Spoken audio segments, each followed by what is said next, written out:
Hi guys, welcome to Brecon around the question time 2021.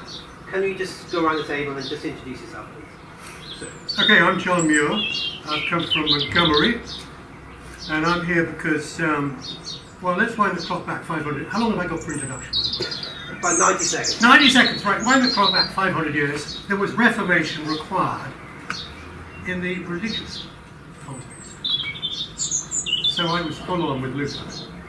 Wind the clock forward to where we are now, and there's reformation required in the political politics of this country. So I'm for Reform Party, which is a new oil on the block, and is here to rearrange a few deck chairs. Thank you. Sir.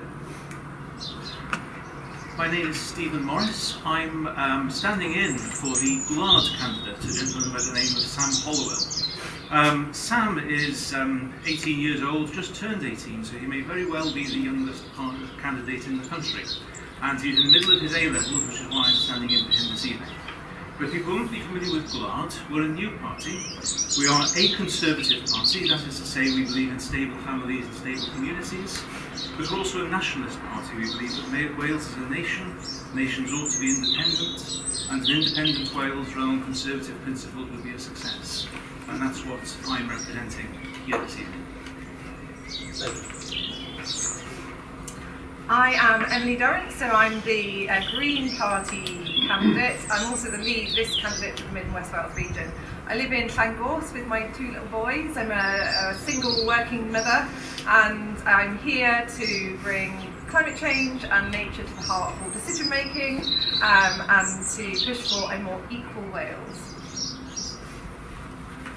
Noswaith, good evening. My name is James Evans and I'm the Welsh Conservative Party candidate. I live locally to here in Bulth with my family and my daughter, and I am standing in this election because I want to make a real difference for our community here in Brecon and Radnor. Hi, I'm Grumble Ham. I'm a Brecon resident. I'm standing for Plaid Cymru. I have been living and working in the area for about the last 15 years. I've spent much of my career setting up not-for-profit businesses. We've won quite a lot of national innovation prizes, and I want to bring a level of innovation and science to the Senate, because ultimately I'm desperately concerned about the future of my region, my three children. I'm William Powell, the Welsh Liberal Democrat candidate in this election. I'm a county councillor locally and have been for 17 years now. My family have farmed in the Brecon Beacons and the Black Mountains area for longer than I would care to recall for generations. I'm standing in this election because it's absolutely essential that we have a strong voice for the communities, the diverse communities of Brecon and Radnorshire that have been well served by parties in the Liberal tradition since the days of Richard Lidsey up to and including the outgoing MS Kirsty Williams. I look forward to taking part this evening. Thank you guys. First question from Chris Penny in Brecon. What is your response to Labour pushing through giving 16-year-olds a vote without proper debate or consultation to the Welsh people? I think it's outrageous. I think anything like this, and I would apply the same response to the way in which the Welsh Government has steamrolled the issue to do with education, and in particular sex education, steamrolled it through without taking in proper notice of what families have to say about how their children should be educated on the specific subjects of sex education and faith. So I'm all in favour of these kinds of essential subjects for discussion to be discussed on a wider basis as possible, and to be recognisably part of the soul, because it's an important thing, the soul of the nation. Thank you. Well, I have a 16-year-old daughter, and she often hears politics discussed over the dining table. And yet she told me just a few days ago that she doesn't feel that she would be in a position at all to cast a vote. And it seems to me clear that the Labour Party have taken this move rather cynically on the assumption that young people, 16 and 17-year-olds in particular, are more likely to vote Labour than they might do for another party. I think that they might find out that that's mistaken, because certainly here in Gwlad, we're finding a lot of support amongst young people. I've already mentioned that our Brecon and Radnor candidate, Sam Holwell, who I'm standing in for this evening, is very possibly the youngest candidate in the country, having just turned 18. A gentleman called Callan Jones, who's been number one on our South Wales East list, has also just turned 18. So I think the Labour Party may well find that the 16 and 17-year-old vote doesn't go in the way that they expect. We'll find out soon enough. Thank you, sir. I am so thrilled for 16 to 17-year-olds. I just want to say, congratulations. I wish that I had this opportunity when I was that age. I would absolutely have been ready, and I have complete faith in you. I am so looking forward to the turnout, and I just want to say that I'm so sorry that you've been let down. You've been let down by generations of politicians, but also just generally people, by all of us really. You've been lumbered with the climate crisis, you've been lumbered with the nature crisis, and now you are lumbered with the debt from a global pandemic, which we should have been better prepared for. So this is your chance to get involved and have a say in your future. You deserve this. You deserve to have a hand in what happens in your future. So go to the polls and make that choice and enjoy it and celebrate afterwards. Thank you, Emily. Thank you. I think Vote to 16 is a very interesting topic. I think it needed more consultation. I think we need to look at actually having more political education in our schools so younger people can make an informed choice. When I was 16, I was quite politically active, I was quite interested in politics, so I think I could have made an informed decision. But I think more consultation, more education is needed, so young people are informed about all the political choices and all the political parties before they go and vote, because I think sometimes they may be able to be influenced by factors outside of their control. Thank you, James. Yeah, I'm massively in favour of 16-year-olds getting the vote. And I think it's up to the government of the day to be able to make those decisions. They were made in 5 years ago. I have huge faith in them. I think it actually warms my heart. Some of the social movements that the young people are taking part in now will make a fundamental difference, and they do strike me as a generation that have been let down by the last 20 years of government. Emily mentioned some of it, but equally, what age would be appropriate? At the age of 17, they're told by the government they must decide that they're going to take on £50,000 worth of debt for education. So, but they're still too young to vote then. I think it's when you put into context the decisions the state forces them to make at the age of 17, giving them the right to vote at 16 is a big leap. Thank you, Randall. I think it's actually rather patronising to 16 and 17-year-olds to think that they're not capable of exercising a vote. They're capable of. We're in a garrison town of Brecon with a proud military tradition. People can enter the armed forces. They can do a whole range of really important things. It's absolutely vital that we do have votes, and we've now got them here in Wales because elections have been devolved to the Welsh Parliament.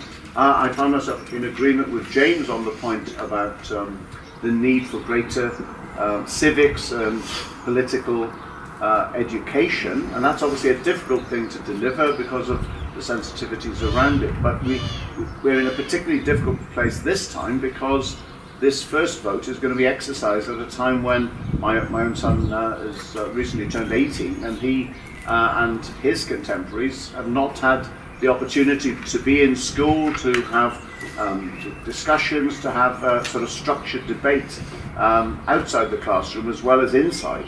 And so that's a challenge, but I certainly welcome it. It's a great step forward, and it certainly wasn't just an initiative of Welsh Labour. There was a much broader coalition within the Senedd that supported this, and I've seen the Welsh Youth Parliament in operation from its first day it's met to its final session very recently, and we could learn a lot from them too.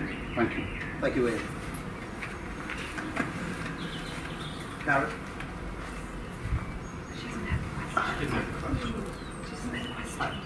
Karen, just give you the question. I'll answer it again.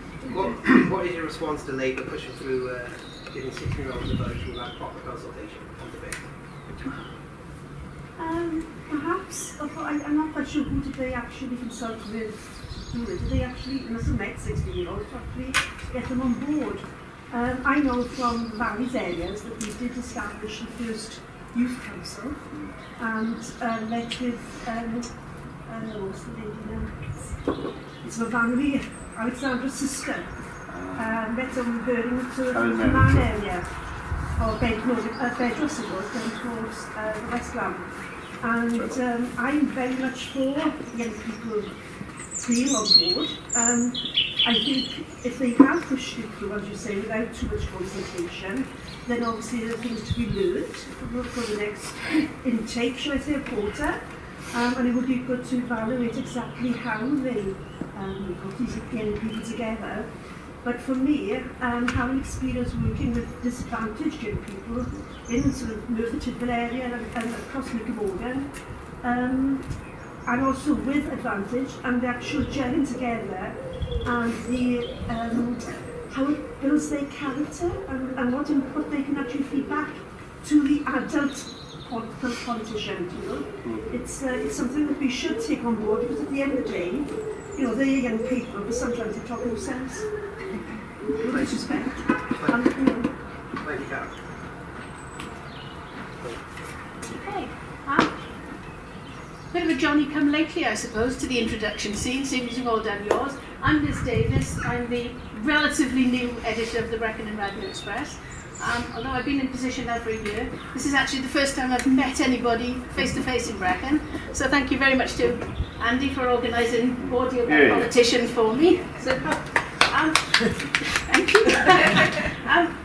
You just answered questions about 16-year-olds getting the vote. So our first sort of set of 3 questions are going to be from 16-year-olds who are going to be voting for the first time in this election. The first one is from Olympic Coleman, who's 16, and she wants to know how high up on your agenda is climate change, and how do you propose to tackle this emergency? We start with this gentleman. Sorry.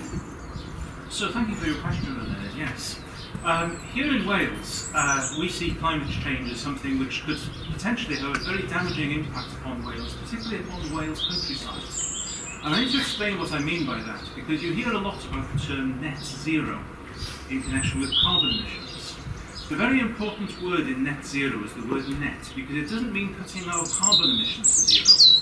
It means that when activities take place which cause carbon to be emitted, then you also need to have things taking place to absorb carbon, which very often is going to be planting trees. Now, here in Wales, we've got a lot of quite sparsely populated areas, and we in Gwlad see it as a real danger that if we're not careful here in Wales, we could become the carbon sink for the rest of the UK. So in other words, heavy industries in Wales such as steel, aerospace, things which generate carbon dioxide are going to find themselves priced out because of energy taxes and so on. And at the same time, our agricultural communities in Wales are in danger of coming under pressure from those who just want to clear agricultural land in order to grow trees as a carbon sink. We see that as a real danger for Wales, and it's something which we're strongly opposed to. Thank you. Yeah, thanks for such a brilliant question, and it won't surprise you to know that the Green Party Manifesto is completely centred around responding to the climate emergency and the nature crisis. So, of course, I would encourage you to have a good read of it. But in brief, we centre our whole plan on a Green New Deal for Wales, and that has a whole series of plans within that. But things like the Green Transformation Fund for Wales, which is investing in green bonds for major infrastructure projects, but also transformation in food and farming, which looks at a more integrated farming system based on agroecology. So we're not looking at big investments to plant trees from outside of Wales. We're about community-based, bottom-up changes and transformation. I mean, we have such a huge suite of pretty much every single facet, from healthcare to social care. It's all based around the climate emergency, so it's very hard for me to pick one thing, but please do take a look at the manifesto. We have the most ambitious carbon net zero targets of all the parties, so we are absolutely committed to that goal, yes. Thank you, Emily. James? Yeah, thank you for the question. I think no one can deny that climate change is the biggest threat facing us as we go forward. And I was very pleased when I was the Cabinet member in Powys County Council to be responsible for climate change. And I set up a climate change working group to look right across the council at how we could address and make the council more greener, whether that's looking at our street lighting and our highways, how we can make that more greener. But as possible, we need to look at more renewable energies and actually looking at hydro, for example, looking at our fleet, and we got to move to more of a hydrogen car system as well. We've got a great company in Landrinda, River Simple, who are pioneering that going forward. There are lots of things we can do to try and improve the climate, because we need to make sure we leave this world in a better place and look for the next generation. Thank you, James. Granville? So yeah, it's essential. I will frame it because it's the climate crisis as well as the ecological crisis. It's the entire natural world is under huge stress. How important is it to me? 25 years ago, I was doing core sampling, looking at sea level rise. I've spent around 20 years developing green energy technology, including winning, at the time, the UK's biggest ever climate change prize. And I was also the first person in the UK to given a royal honour for their work in the green tech sector. It's fundamental to what I do. It's why I'm so pleased to have helped develop the Clyde Manifesto, which I believe is genuinely groundbreaking and realistic, using my experience and all the other people that are involved in the sector in putting forward a roadmap to how we can decarbonise by 2035. And part of that is also making sure that the wealth of this is actually shared equitably amongst the people, and making sure that the jobs and the training is there for our next generation, because genuinely we have the resources in Wales to easily do this, alongside a Nature Act, recovery and biodiversity. But we have the ability. I mean, the future economy, it's going to be biotech and green tech, pretty much the only thing that matters. Unless we have a government that's clued up to this, we're going to miss a great big window. Thank you, Granville. William? Lots of very important points have been already made on this by previous speakers. When I was around the age of the questioner, I first became aware of the work of Petra Kelly, the pioneer of the Green Party in Germany. And there's a particular phrase that sticks in my mind in the original German: Wir haben die Erde von unseren Kindern nur geborgt, and that means we have only borrowed the earth from our children. And that was in the early 80s. Now we're decades on, and it's becoming much clearer quite how urgent the crisis is that we face.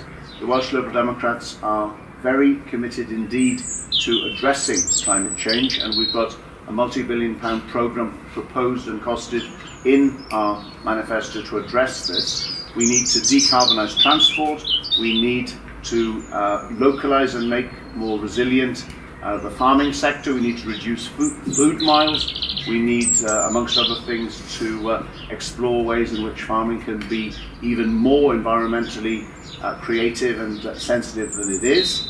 And crucially, we also need to produce more of our energy through renewable methods, and we've got fantastic natural resources in this nation of ours, and we've got to take that forward more intensely now than we have in the past. Thank you, William. Harry?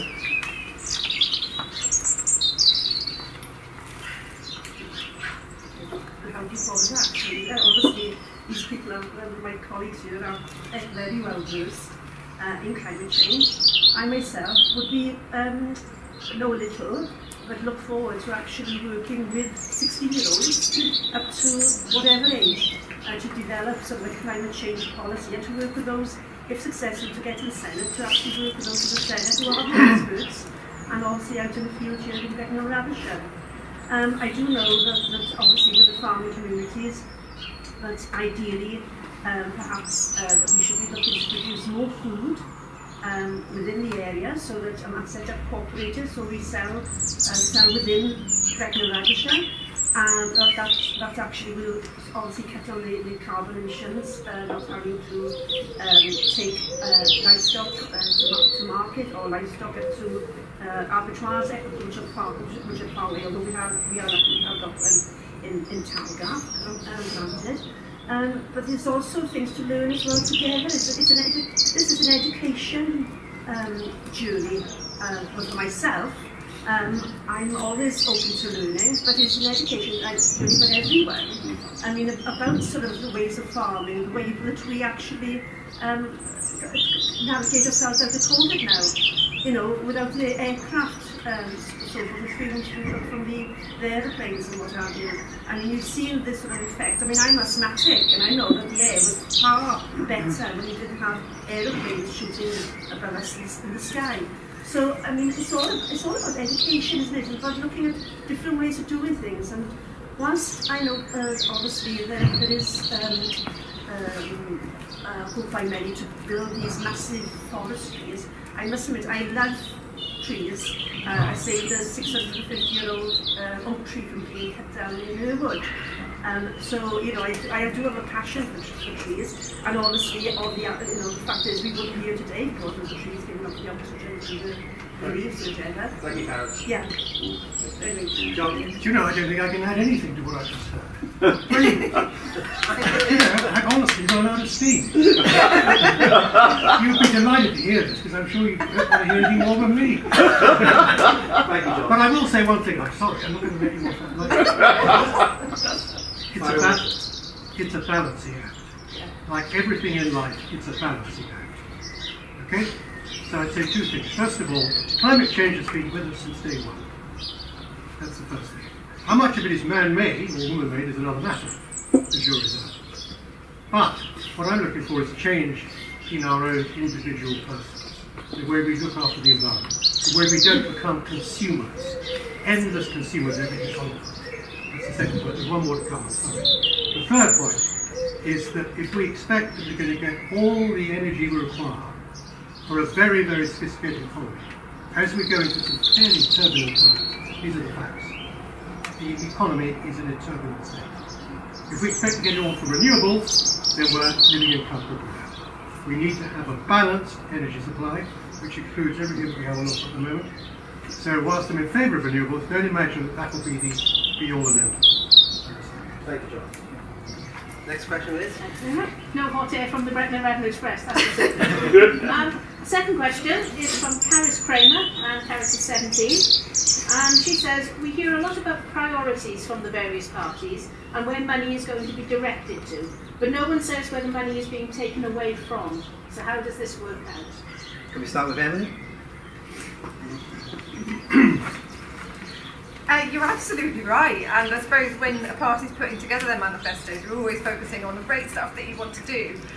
But I think the really important thing to say here is the Green Party manifesto and everything that we believe in is about being preventative. So we're really, really passionate about turning the tap off on bad health by instead of we make healthcare about wellness, not about illness. So we want to create healthy environments and healthy spaces so that we get ill less. We want to change the economy into a well-being economy. We want to embed the well-being economy. It's something actually that Labour has proposed and started to adopt, but haven't actually put it into practice at all. And there are countries all over the world already adopting the well-being economy. So we'd like to see it as something that we are freeing up a lot of money in just embedding the preventative principle, which is part of the Future Generations Act. Thank you, Emily. James? Yeah, thank you. I think you've got to look at the way the Welsh Government is structured at the moment. There is far too much bureaucracy in Welsh Government. You've got to look at education, for example. There's a number of bureaucrats sat in Cardiff Bay which actually take money away from frontline teachers, which is wrong. I think we need to slim down the Welsh Government. I also need to look at the amount of money Welsh Government have had additional provided by the UK Government, which they haven't actually allocated yet and just sat in some bank account somewhere, wait for the next term of Parliament. That's something we want to look at where the money's going to come from. And also to stop wasting money on vanity projects which go nowhere. We see the M4 Relief Road and the amount of money that was spent to develop that project, but nothing come of it. It's just complete and utter waste of money all the time. It's bad government, and that's why after May the 6th we need a new government. We can have good government in Wales and a government that works for the whole of Wales and not just below the M4 corridor. Thank you. Randall? Yeah, thank you, Carrot. It's a fascinating question because this is the mentality we have to have in Wales, which is, well, if you want to do something good and exciting, you have to cut the money from elsewhere, which is very unique. There aren't many countries in the world that aren't allowed to do things like borrow money to create a tidal lagoon that we know will create revenue and create jobs and create more wealth for our country. We're not allowed to borrow money for new hospitals or for things like furlough to support our most vulnerable people through a very difficult year. So we're anomalous. So it comes from that current constitutional settlement that we have. But that's not to say that borrowing is the answer to everything. You can do things sensibly. I used to work in local government, and we often see at the end of the year people would say, "You've got to spend the money now because otherwise we won't get it next year." So Clyde have made a commitment that actually every year, every government, every department across all governments must do their budgets from scratch. We don't have this retained budgets that go on year. There's been a commission that's been produced recently that says there's about 5%. About 6% of wastage in the NHS, so we'd look to reduce that by 1% a year and then reallocate that into preventative health measures, for example, which we know is going to further reduce the burden on the NHS. It's about, the whole purpose of government is to use money smartly, thinking ahead, not just reacting on a year-by-year basis. Thank you, Randall. William? This is a really, really important question. It's important that the questioner can kind of look into the whites of our eyes as we answer it, because there's a lot in what, particularly what Emily said with regard to the potential of the Future Generations Act to enforce wise, long-term decision-making rather than the sort of stop-start approach and the commissioning of endless consultations that go nowhere. Waste huge amounts of resource. We need to have this founded on what she termed and is termed in the Act a well-being economy. We also need to have a much lesser medicated approach in the health service, because the multi-million pound wastage of prescriptions that are no longer required, repeat prescriptions coming out all the time, and also the tendency to throw pills and throw medication at every condition rather than adopting a preventative approach. And that's something that I know is really embedded locally in the Brontes Wellbeing Park project, and it was my privilege to be at that event the other day, which was addressed by Sophie Howe, who's our Future Generations Commissioner. We also need to have far more effective scrutiny, and we need that scrutiny not only at Welsh Government level, but we need to have far more effective, efficient scrutiny at County Council level. There are examples, and not very far from here, of schemes that have been a serious sink of cash, and there are questions that need to be answered, both in Cardiff Bay and close to home. Thank you, William. Aaron?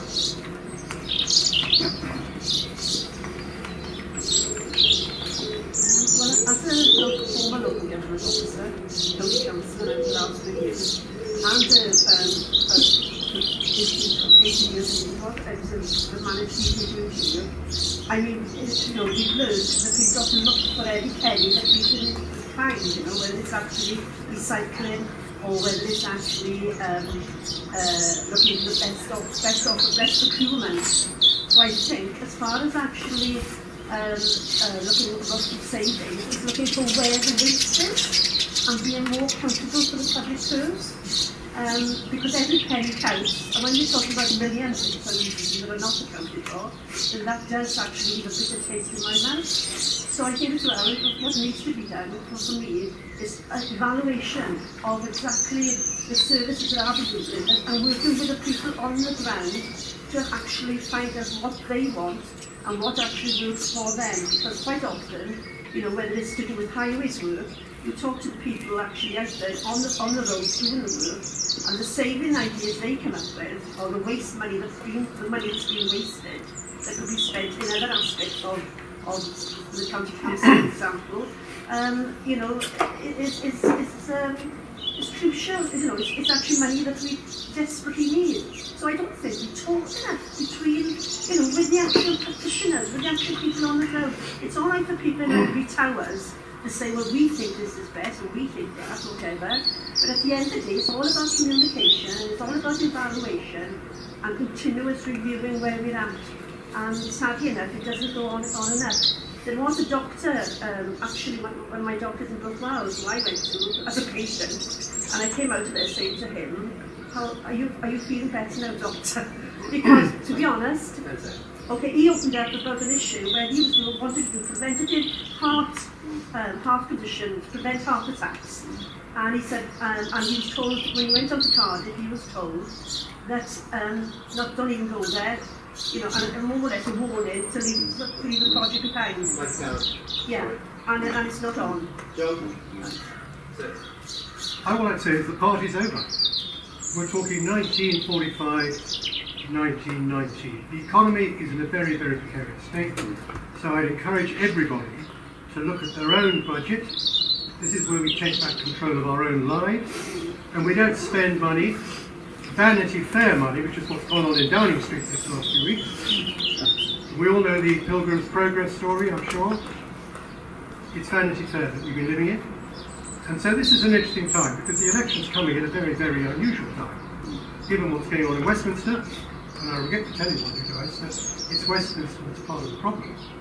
So it's a moment for Wales to rise to the occasion, rearrange its deck chairs, and no longer point that way, which is Titanic like, and clasp the neck of the balanced budget.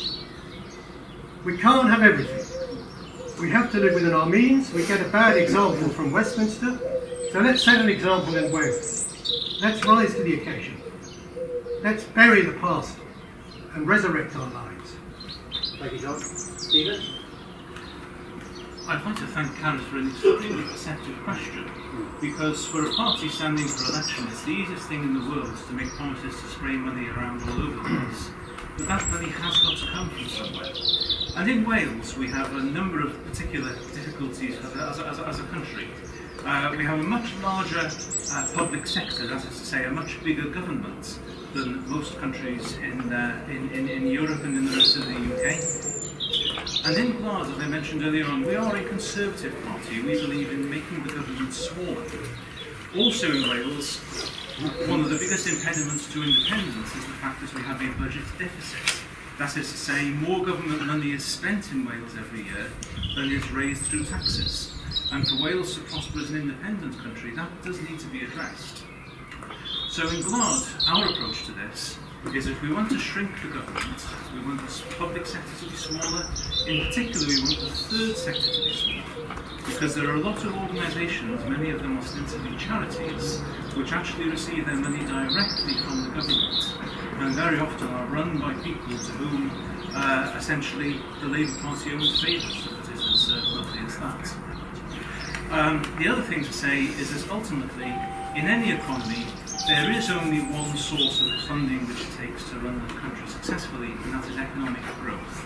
And in Gwlad, we are very focused on making Wales a place where businesses can grow and succeed, where people can increase their personal wealth, where there's opportunities to be able to start businesses, to grow businesses, to be taxed fairly for doing so, and for that to be the source of the government expenditure in Wales.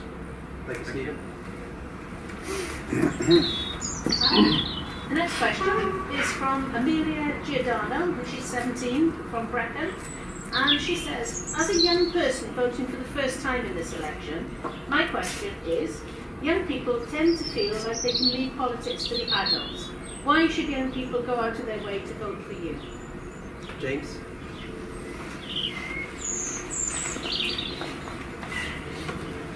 Thank you. I don't think politics is for adults. I think politics is for absolutely everybody. As I was actively involved in politics and I wasn't allowed to vote. I think people should vote for me. I'm probably, other than our Gwlad candidate, the second youngest candidate here. I want to make a real difference for young people's lives in Brecon and Radnor. I know firsthand what it's like. I can't buy a house in Brecon and Radnor. I'm renting because of the state of the housing market here.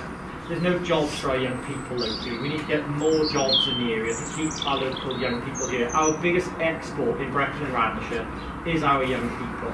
We need to make sure there's educational offers here for them so they can study here, work here and live here. That's the policy platform I'm standing on, because I think all young people in Brecon and Radnorshire should have the opportunity to live, work and play within their home community. Thank you. Remember? It's a difficult question to answer, really. You should just vote on what your priorities are for you as a young person. Politics has historically been, it doesn't have to be that way. There's nothing stopping you from standing for election. Plenty of the parties will actively support you, or people you know. And anyone that's interested in it, I would say, do just get involved, because there's a massive lack of particularly young people in the dialogue. From my perspective, my priority is the future, and that is going to be more your future than it is mine, even though I still feel like I'm quite young. My priority is therefore on the 1/3 of the children in Wales who are living in poverty. It's making sure they get at least one hot meal a day as a minimum. It's making sure that there's jobs and a decent education for our young people, because they're going to be our workforce of the future. It's making sure young people can actually genuinely afford a home and a home here, not having to leave somewhere else because there's no job prospects and the prices are too high here. And obviously, my entire reason I got into politics is to tackle the climate crisis. That is your future, and unless we actually start getting politicians voted in now, we've only got 10 years to solve this, we're going to fail miserably. So just choose and vote on whatever you believe is your priority for the future you want to live. Thank you very much. William? Thank you very, very much for the question. It's really, really important that you do engage, because let's face it, young people have suffered badly enough in the last few years.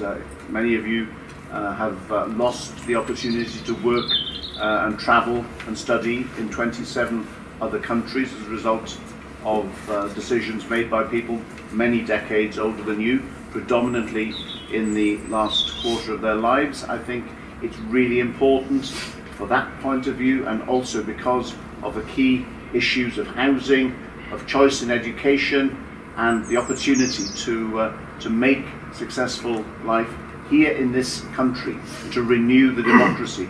I've seen, as I said a little earlier, the work of the Youth Parliament, the Wales Youth Parliament, where the quality of debate and the freshness of ideas is something that all of us could learn from. Urge you to take part. I've recently had the chance to meet 6 fellows from Gwlad, from Brecon High School and from Adwyn.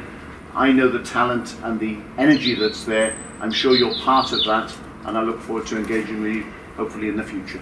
Thank you, William. Karen? Sorry, you're going to half a blind me now. Okay, we've got 2 minutes, so I'll keep this short. I'll trade it.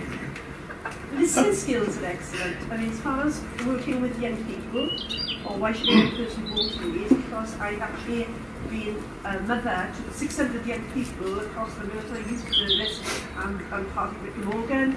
So listening skills are all aspects of life, you know, and actually helping young people to achieve, to actually have that ability to improve on themselves. Not a competition against somebody else in your classroom or whatever, but to actually improve on your own ability. Talking to the YFC, the Young Farmers Club recently, because obviously they have a wealth of curriculum then of different educational subjects, which is not taught as education, it's fun. And I was saying about actually accrediting some of those courses.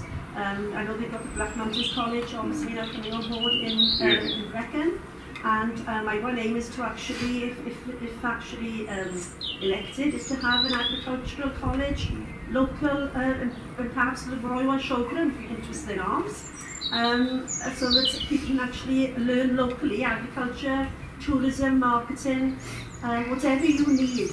It's all about listening. So, you know, as far as actually voting for myself, it would be the fact that I would listen to you and I would take on board what you say. And I've got a wealth of experience working with young people, that I'd like to share with you as well, because at the end of the day, you've got a lot to give politicians, and lot to give the communities where you live and Wales about your perception on life and what moves. Apprenticeships schemes is another thing as well. I think should actually come on board, and I think they should. I guess it's been told to. John, where's my whiskey? Actually, I'm going to move on to another issue to do with addiction, and that is to do with the soul. That's the heart and the mind, and the way in which the souls of our young people is damaged by the way in which we approach illegal drugs. Now, it's quite clear to me, and it probably is to all you guys too, that there's an enormous amount of drug taking that goes on in this country. We have one of the highest rates of drug addiction across Europe, and it's obvious that prohibition doesn't work. So to criminalise young people for taking drugs, and I have some sympathy with it actually all the time, because so toxic is the culture that we've kind of created, because we've abandoned what it is that life is really for, which is as much to do with the next life, and I'm speaking as a Christian, as it to do with the one we're living in now. So I'm in favour entirely of legalising all drugs, which has been done in countries already around the world, and effectively producing not a free-for-all, because I don't believe it's a good idea to take drugs, and I do recognise that to prohibit them simply produces rubbish on the market. So we need to have a process where we have a regulated process for drugs, like we have for alcohol. It's quite obvious, it's not rocket science, but we're afraid to embrace it. So let's be brave and recognise the reality. Thank you, John. Stephen? Well, thank you, Amelia, for your question. After 22 years in Wales of being run by the Labour Party, young people in Wales have a really raw deal. Compared to other parts of the UK, in Wales, less money is spent upon young people, less money is spent upon education, and significantly more money is spent on retired people. Now, we don't grudge that to retired people, but even so, there is a balance to be redressed. Your specific question was, why should you vote for each of us, for Gwlad in my case, specifically? And it's simply this. I hope that you'll be able to stay in Wales. It's a brilliant place to live and it's a brilliant place to work, but it can be a very difficult place to make a living. Jobs can be scarce, houses are unaffordable, and that really needs to change.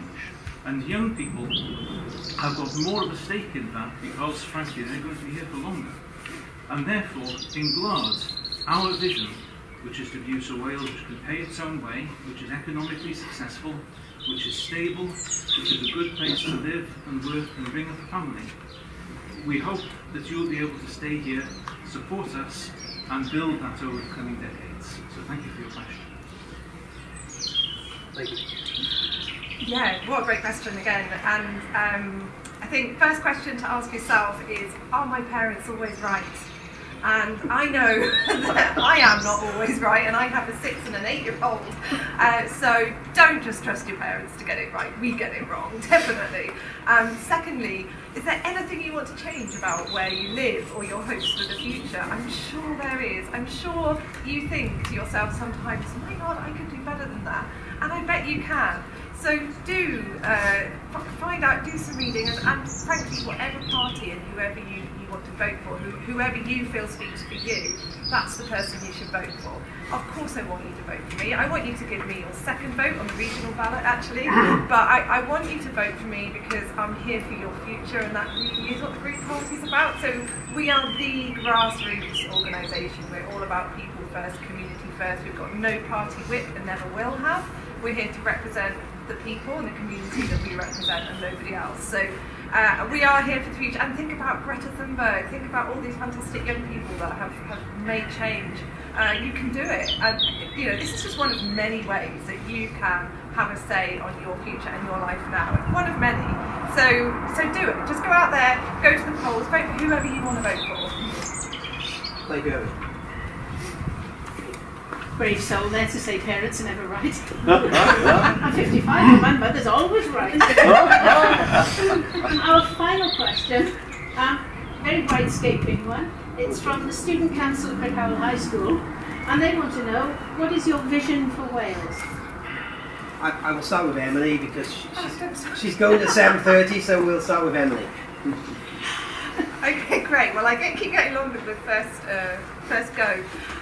What is my vision for Wales? My vision for Wales is a very sustainable, equal Wales, a much more cohesive Wales, a Wales where people feel included and not excluded. I think it's terribly unfair that things like our political system, our economic system, even our food systems, they don't really represent the people that they're there to serve.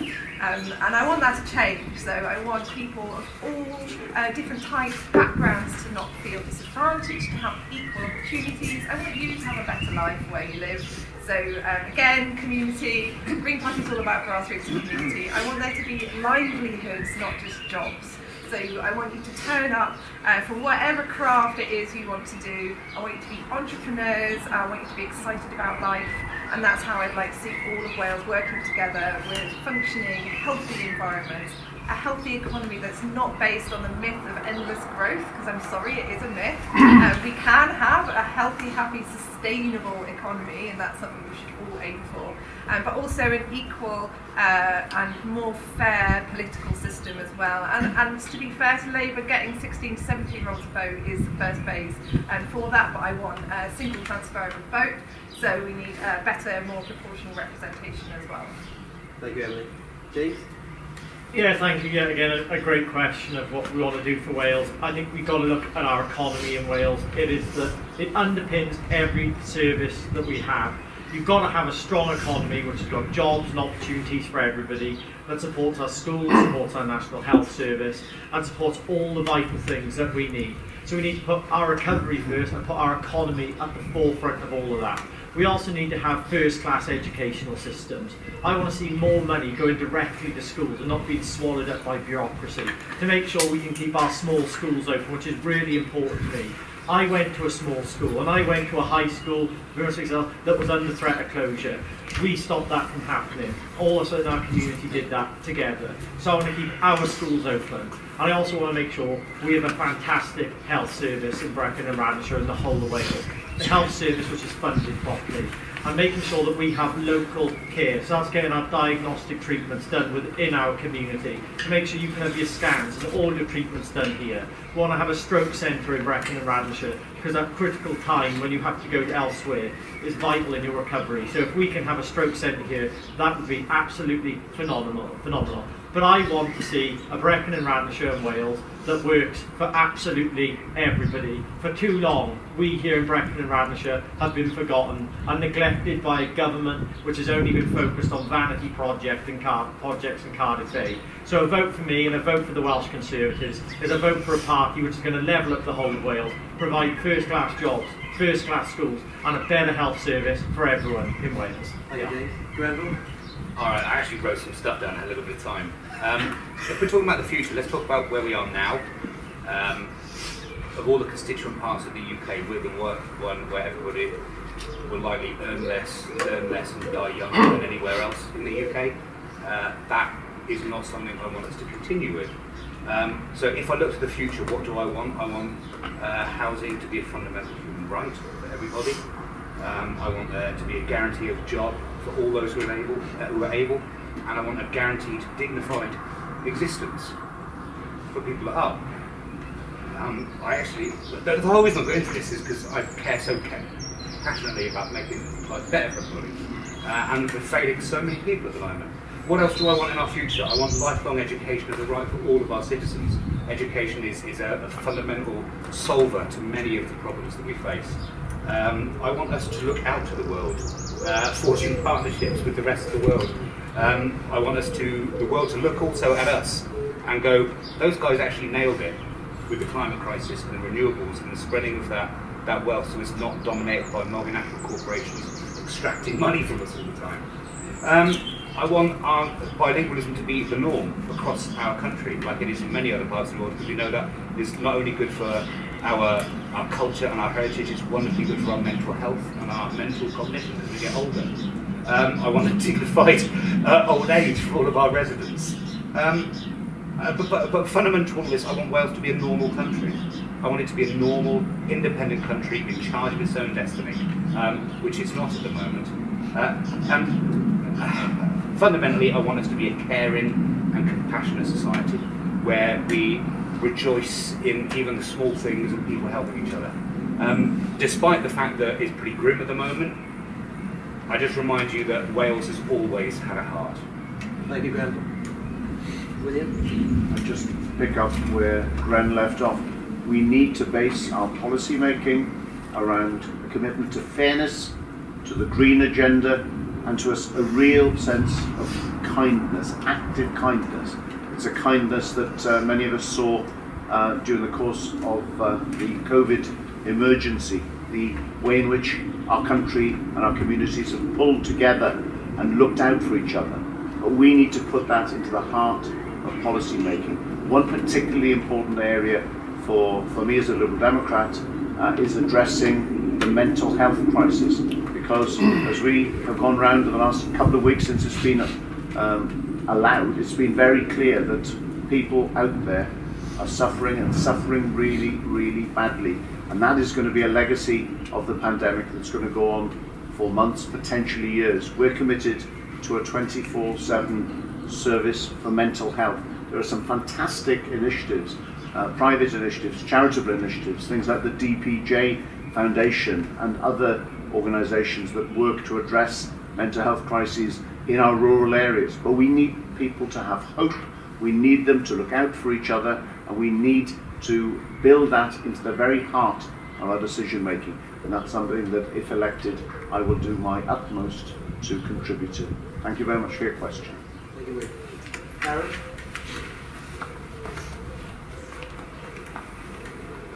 Thank you for the question. A vision for Wales is all about equality.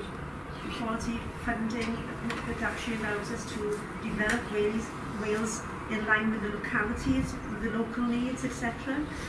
For me, I think that perhaps with Wales having 22 unitary authorities is far too expansive an area for ours, for example. You know, I think we should actually go back to the historic councils of Breconshire and Radnor, you know, so that we're actually working, or that, say the assembly member obviously would be in Cardiff, but the actual councils would be closer to the heart of the people whose needs we are serving. I think as well for Wales, as William said earlier, you know, mental health issues rising out of the COVID pandemic. I mean, we've learned a lot. Although it has been a very sad time, there's a lot of positives that have come out of it as far as community comradeship, actually working closer together, overcoming obstacles, barriers perhaps of communication, with you know, people gelling more. And I think this needs to be done as far as the vision for Wales, that we have to come together as one and working together as one. I do think as well that for Wales, that yes, the actual the Senate perhaps, I don't know if I said this earlier, needs streamlining, it needs reviewing, it may need streamlining, but obviously no more money to be spent on it, 30 extra AMs or whatever, you know. Let's look at it for the value for money, there for everybody. Wales itself, I think all the policies related to Wales perhaps would be renewed, you know, needs to be renewed. I mean, it's sometimes it's good when it's change of government, isn't it? Because it's time for freshness, for a fresh approach. And I just been given the old signal. So I'll sell you half what I John. How much will you say? John, sir. Okay, 100 years ago, Arnold Toynbee wrote a book called The Decline of the West. Where we are now, this was just after the First World War, we're in the paralysis of the West, and it's not just the West, it's Britain, it's Wales, it's England. It's paralysis. So what I'm saying is that if I'm looking for a vision for Wales, to be in the vanguard, not of safety keepers, but risk takers. Because risk takers are history makers. Anybody who knows anything about history will know that it only arrived at in every day that we would celebrate it because we've taken a risk. Our idea about life has been compressed into almost nothing. We have to recognise that risk is involved. We've been deceived by science, and we have weak-willed politicians, and we're suffering from a serious malaise. The malaise of the soul, which is the head of the heart. So I celebrate Wales' risk takers, and then there'll be history makers. Thank you, John. Stephen, sir? In my answer, I'm going to reference a book as well.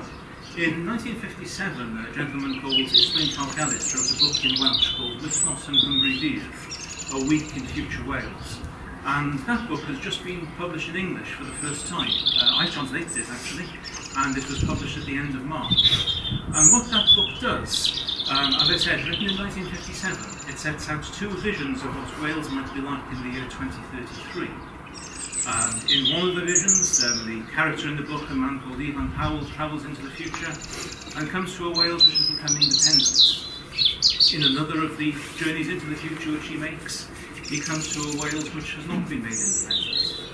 In his second journey into the Wales which is still part of the United Kingdom, the population has been moved off the land, corralled onto the coasts.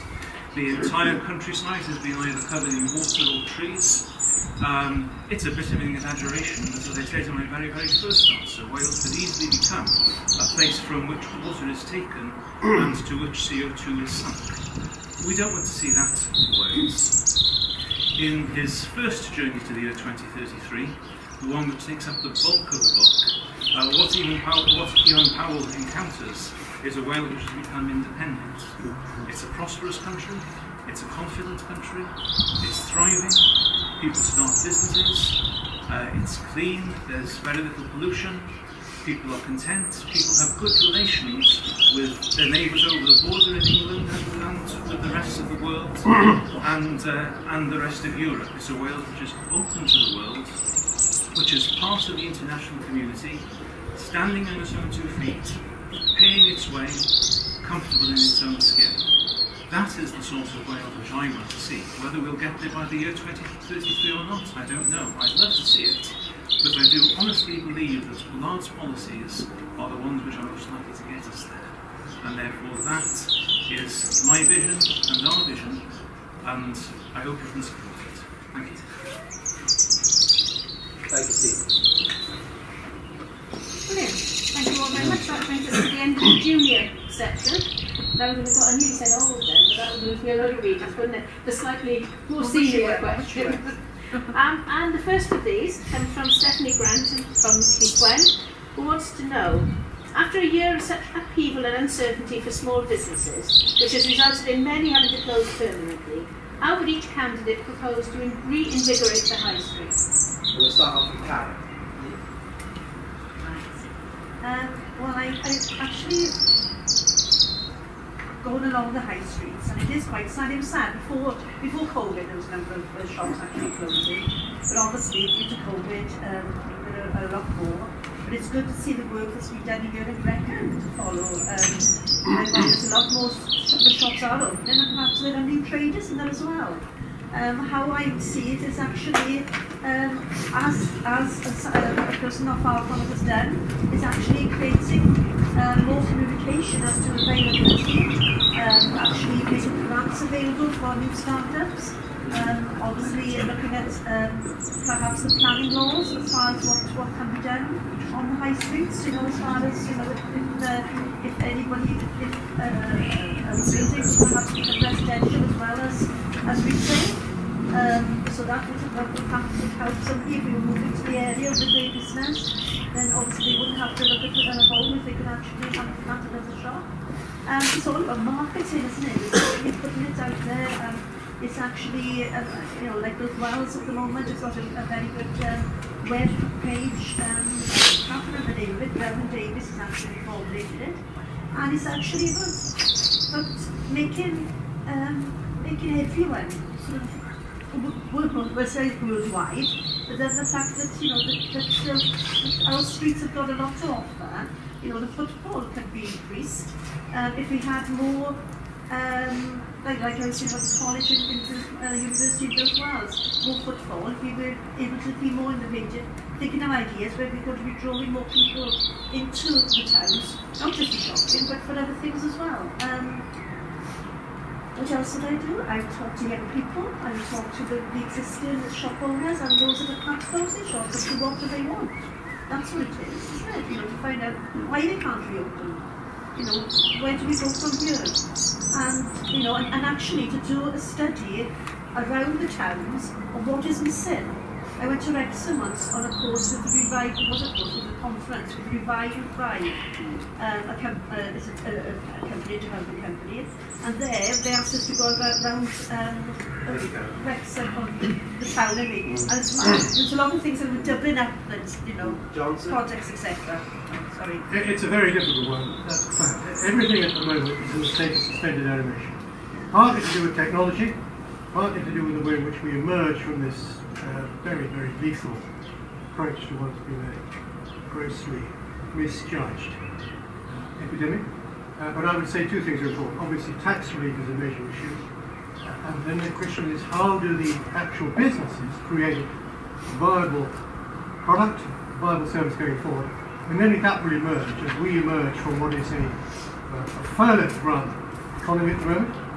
And we really can't predict what's going to happen until we get back into real life.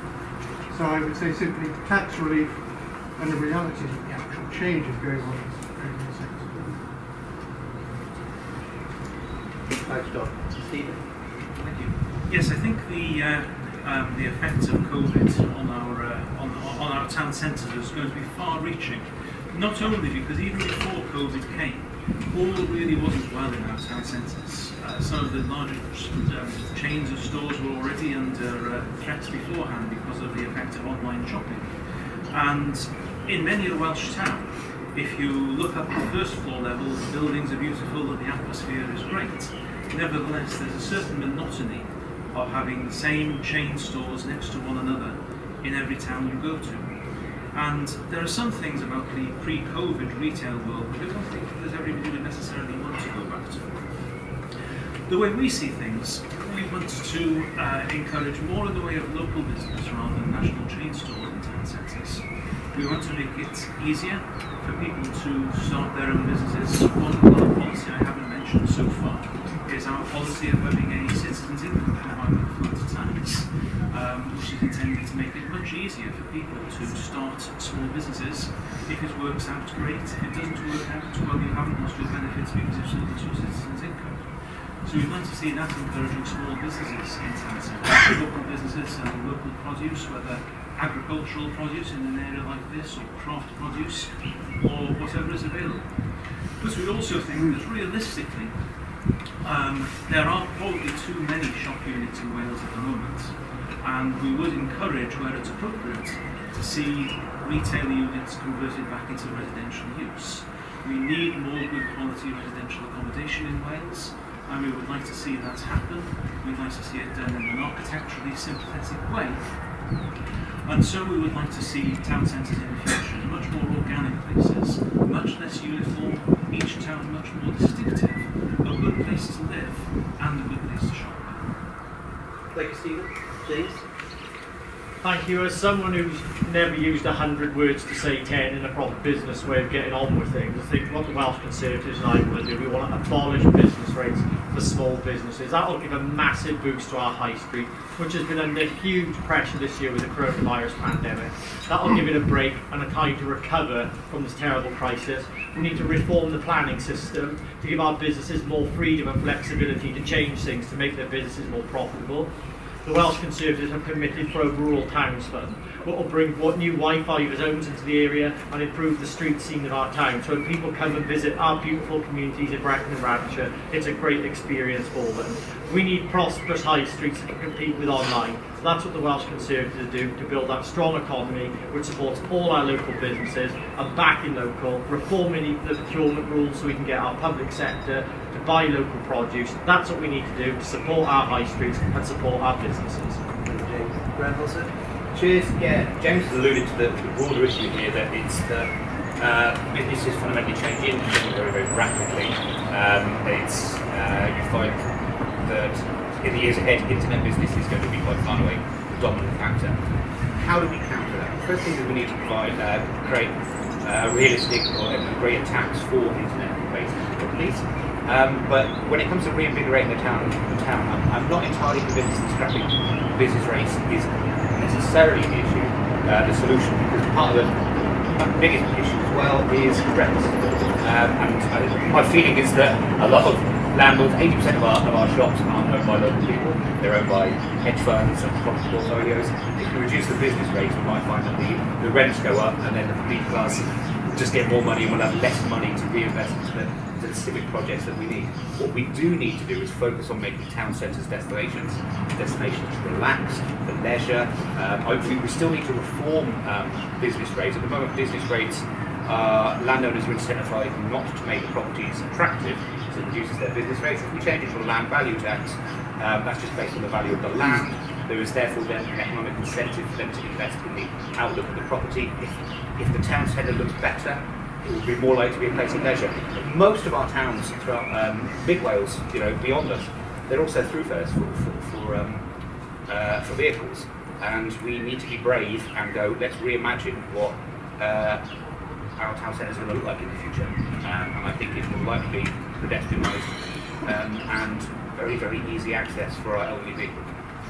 Thank you, Granville. William? Our businesses have had an absolute devastating experience in the last 12, 14 months, but as colleagues have alluded to, there were already structural problems with our high streets, and we need to undertake a whole range of measures to deal with that. One thing that we do have as an opportunity, I think, in the coming months, is that we're going to have a very significant injection of money into our local economies through the tens and hundreds of thousands of families who will be coming on their staycations to Wales in the situation now post lockdown as the public health situation allows. That's good, but we need to back businesses. I was in Knighton yesterday, in Ystrygynlys and Brecon today. It's really encouraging to see what steps businesses are taking to grasp that opportunity.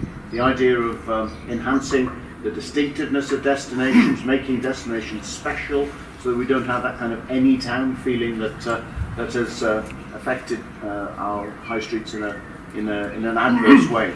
I think that's important.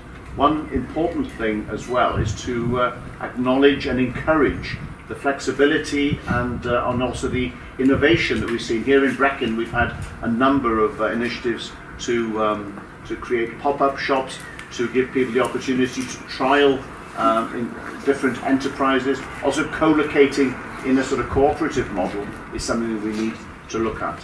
And I know that both planning authorities in Brecon and Radnor, namely Powys County Council and Brecon Beacons National Park, have brought in and are looking at making their LDP policies around their retail cores more flexible. I'm all for flexibility, but we must guard against losing the retail core to housing development, particularly second homes, which drain the vitality and the life from our communities. I'm all in favour of above the shop living and of new and appropriate affordable housing, but it must be for local people, not for second and holiday homes that drain the lifeblood out of our communities. Thank you, William. Time's going on, so this is the last question. Whose idea was to have a Hastings in the garden? In May. Right. It evolved, I think. Before the rain and the roadworks finally scupper us. Question for each candidate from Debbie Morgan. And this is one that you have to answer in 2 minutes or less. What experience or qualifications do you think differentiate you from the other candidates? And basically, why should people vote for you next Thursday? Is it next Thursday? Let's tell us now, you've got 2 minutes. Who wants to start? John? You're looking at me, right? Well, look, I know it's a two-horse race. The two there, they're what stallions. Outside Aintree, I haven't seen anything more commendable. But you and me and everybody else that's not in that two-horse race can celebrate being here. I think it's a delicate balance in the October debate already between energy and experience, energy and wisdom. Now, at the age I'm at, and I'm an old war horse, then the energy I used to have isn't available anymore. But if you've commanded an armoured tank in the Cold War, if you've practiced merchant banking in Africa, if you've edited and published a journal on foreign direct investment in Eastern Europe and Central Asia, then that's a kind of kaleidoscope of experience which I was envisaging. And I do recognise that I'm talking about things which are, in some senses, remote from what we're talking about here. So to bring it to earth, another book, and I get back to another book, and I'm going to go back to a president, Roosevelt. He said, "We have nothing to fear except fear itself." Evelyn Waugh wrote a book called A Handful of Dust, which is a quote from T.S. Eliot. "I'll show you fear in a handful of dust." So I want to resurrect the spirit that we have, which is to be willing and able to rise to any occasion. Courage is the greatest virtue. So let's celebrate that. Thank you, John. Stevenson? This is the point where I feel an imposter because I am not actually the candidate for Gwlad in this constituency. I'm standing in for our candidate, Sam Holwell, who's a fresh-faced 18-year-old, who I've already said, very possibly the youngest candidate standing anywhere in Wales. Sam is very keen, he's very young, he can't offer much experience. But realistically, what I would say is this. You do have two votes in this election. There's the constituency vote and there is the list vote. The constituency vote in Brecon and Radnor, as John has said, it's probably a two-horse race, fair enough. But consider using your list vote well. Brecon and Radnor is part of the Mid and West Wales region. We have an excellent candidate as our number one list candidate for this region, a lady called Sian Kyack, Dr. Sian Kyack, who lives in Neffy. She's a medical doctor. She's been a consultant, she's been a police pathologist, she now farms, she understands the world very well, brings years of experience as a servant councillor as well. She would be an excellent member of the Senate, and therefore I would strongly advise that by all means give Sam your vote, but even if you decide that you want to choose one or other of the stallions, as John put it, for this constituency, please very seriously consider giving Gwlad your second vote in this election and putting Sian Kyack into the Senate, because she will make a real difference and understands the rural economy in Wales, understands the health service very well indeed. Thank you. The reason why I think people should go and support me, I just encourage all of you to go and vote, no matter who you vote for. But if you vote for me, you're just voting for a normal guy. I'm not a career politician, and I didn't go to some elite university with some sense of entitlement. I went to college in Brecon, I went to high school to love it, I went to private school in Talbot. I'm invested in this community, I care about its future. I don't want to play political games with the people of Brecon and Radnor. I don't want to prop up no failing Welsh Labour governments. I just want to get into the Senate to support you, to be your champion, the people's champion for Brecon and Radnor. You support me on May the 6th, which is next Thursday. You can guarantee with me, I will be here day and night, 24/7, to represent you and this great constituency and the place me, my family, my daughter, and my lovely spaniel call home. Thank you, James. Randall? Cheers. What do I bring to the table? Yeah, I did go to an elite university, but I was a working class kid who managed to luck out. When I was there, I was at Oxford, I wrote a thesis on the importance of education for young people outside the classroom, beyond the exams, getting them ready for the real world. I think we're not making our young people fully able to compete in the way that the world's become. So I've got years worth of teaching, working in very disadvantaged schools. I've reinvented myself. I'm now a genuine expert in the renewable energy sector. I've been working all over the world as a lecturer on that. I think we desperately need that expertise in the Senate, and I think that would actually be massively beneficial to Brecon and Radnor. I've set up and run businesses. I've won Paris Small Business of the Year, so I understand what it's like to run a business. But equally, I've always run my businesses as not for profit. All of the profit gets reinvested back into the community. So I think it kind of shows the sort of person that I am, that I genuinely am compassionate. I've been 10 years as a political activist. I used to lead the Green Party. I led them through a general election. I've never been paid. I've never even put in an expenses claim. So I've got to care if I've done it for 10 years and not got anything out of it. But equally, what drives me to do all of this, I was in my 20s, I was in a car accident, I got a brain injury, and I was basically written off. It was looking unlikely I'd ever work again. And I made a deal with myself, if I ever get better, I will dedicate my life to other people who weren't as lucky as I was. So, I think that's why I bring to the table. Thank you very much. William? I'd like to thank Andrew, Liz, and all the organisations that have made this evening possible. I found it a very enriching occasion, and to see the diversity of candidates, all with talents and with expertise. What do I bring to the table? Well, I did go to an elite university, but I went there from my local county primary school and my local comprehensive. So happens that it's the same combination of schools that my Conservative opponent also attended. And I won an open scholarship, was the first person from my comprehensive school to win that scholarship to study languages at Oxford. I'm a qualified teacher. I've taught young people for almost 18 years before getting involved when I read Stupid White Men by Michael Moore. I was challenged to actually do something for the communities which I owed so much to.